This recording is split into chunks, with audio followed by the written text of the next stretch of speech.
স্বাধীনতা অর্জনের থেকে স্বাধীনতা রক্ষা করা অনেক কঠিন। আপনাদের মনে রাখতে হবে, বাংলাদেশ এখন একটি দুর্যোগময় মুহূর্ত অতিক্রম করছে। আমরা যে স্বাধীনতা অর্জন করেছি,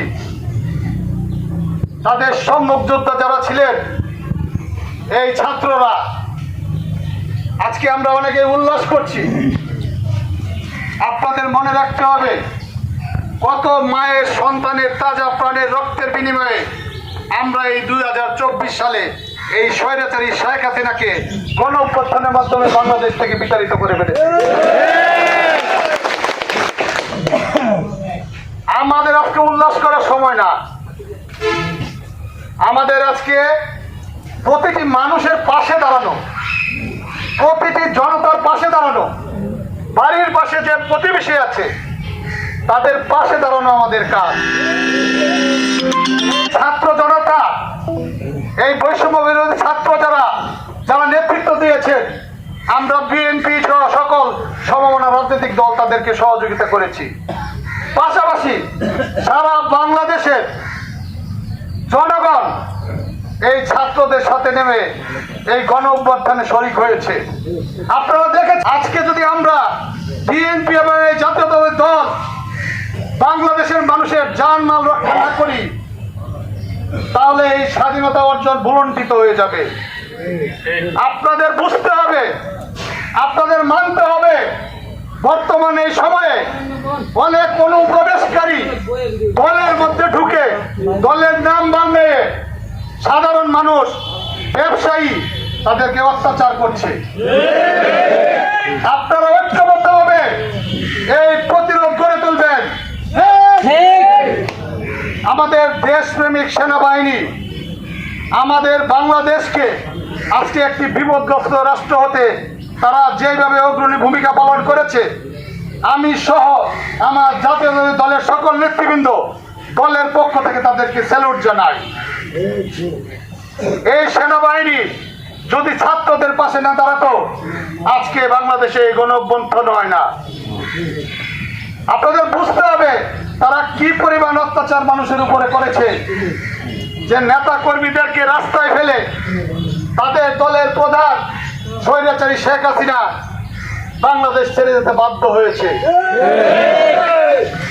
আমাদের হালুয়াঘাট একটি শান্তিপূর্ণ এলাকা, এখানে কোনো অসাম্প্রদায়িক কথা থাকবে না।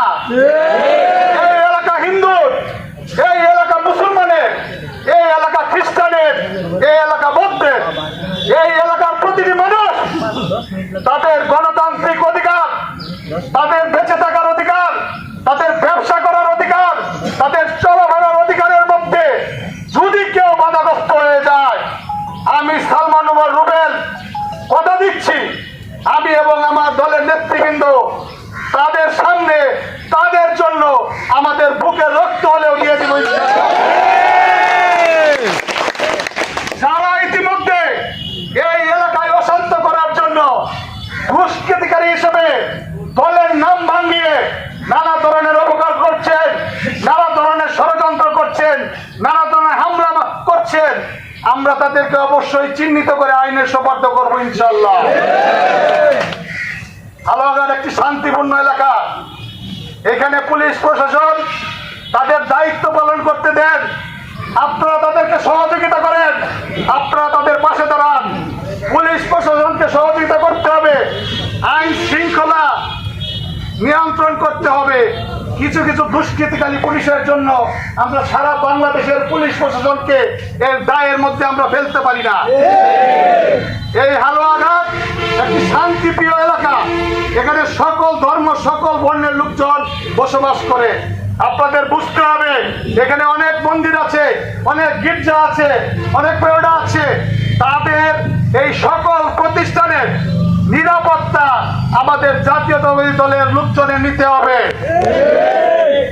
আপনারা যার যার এলাকার যারা যারা যেখানে আছেন, যত ধর্মীয় প্রতিষ্ঠান আছে, আপনারা, আমি আমার দলের নেতৃবৃন্দকে বলবো, আপনারা একটা করে কমিটি করেন। প্রত্যেক এলাকায় যে ধর্মীয় প্রতিষ্ঠান আছে আপনারা পালাক্রমে আমার পক্ষ হতে আপনারা সেই সব প্রতিষ্ঠান পাহারা দিবেন। আপনারা রাজি আছেন তো? এই শান্ত হালুয়াঘাটকে অশান্ত করা যাবে না। আমি বারবার বলছি, যে সকল দুষ্কৃতিকারী ইতিমধ্যে বিভিন্ন জায়গায় বিভিন্ন নিরীহ মানুষের উপরে, বিভিন্ন অসহায় মানুষের উপরে অনাকাঙ্ক্ষিত ভাবে তাদের উপরে হামলা করছেন, তারা কিন্তু কেউ ছাড় পাবেন না। আমাদের বুঝতে হবে, আমরা প্রায় 16টি বছর নানা রকমের মামলা হামলা নির্যাতন সহ্য করে আমরা কিন্তু জাতীয়তাবাদী দলের আদর্শ থেকে 1 ইঞ্চি লড়ি নাই। আপনারা ইতিমধ্যে দেখেছেন আওয়ামী লীগের সুবিধাভোগী অনেক লোক ইতিমধ্যে আমাদের সাথে যোগাযোগ করার চেষ্টা করছে, বিচ্ছিন্নভাবে আমাদের মাঝে ঢোকার চেষ্টা করছে, জাতীয়তাবাদী দলের নাম খারাপ করার জন্য তারা আপ্রাণ চেষ্টা করছে। তারা বিভিন্ন জায়গায় হামলা করে জাতীয়তাবাদী দলের নাম ছড়াচ্ছে, দুর্গন্ধ ছড়াচ্ছে। ইতিমধ্যে আমাদের জাতীয়তাবাদী দলের চেয়ারপারসন বেগম খালেদা জিয়া অসুস্থ অবস্থায় হাসপাতাল থেকে বাংলাদেশের মানুষের সাথে তার অভিব্যক্তি জানিয়েছেন। আমাদের দেশনায়ক তারেক রহমান উনি ওনার গুরুত্বপূর্ণ বক্তব্য রেখেছেন বাংলাদেশের মানুষের জন্য। এই বাংলাদেশকে কোনো অবস্থায় আমরা অশান্ত করতে দিব না। তারেক রহমান একজন কর্মী হিসেবে, খালেদা জিয়ার একজন কর্মী হিসেবে শহীদ রাষ্ট্রপতি জিয়া রহমানের আদর্শ থেকে 1 ইঞ্চি আমি সরি নাই, ইনশাআল্লাহ সামনেও সরব না। আমাদের ভুলে যেতে হবে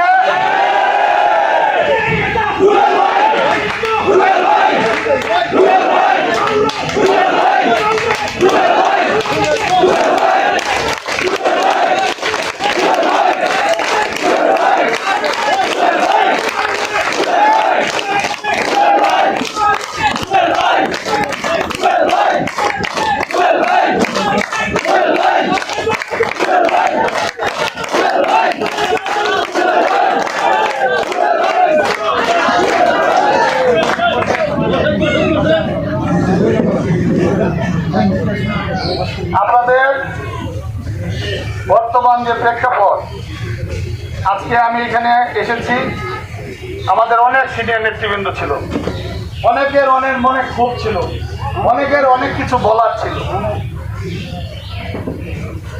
আমি আপনাদের কাছে বিনীতভাবে অনুরোধ জানাচ্ছি, এগুলো এখন বলার সময় না, এগুলো এখন ভুলে যেতে হবে। একটি সমৃদ্ধ বাংলাদেশ গড়তে হবে, একটি অসাম্প্রদায়িক বাংলাদেশ গড়তে হবে।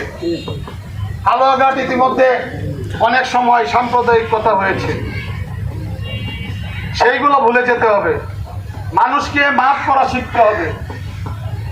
আমার মতো লোকের উপরে মামলা হয়েছে, আওয়ামী লীগ পার্টি অফিস পুরানো, আমি হালুয়াঘাটই ছিলাম না, আমাদের অসংখ্য নেতা কর্মীর উপরে মামলা হয়েছে।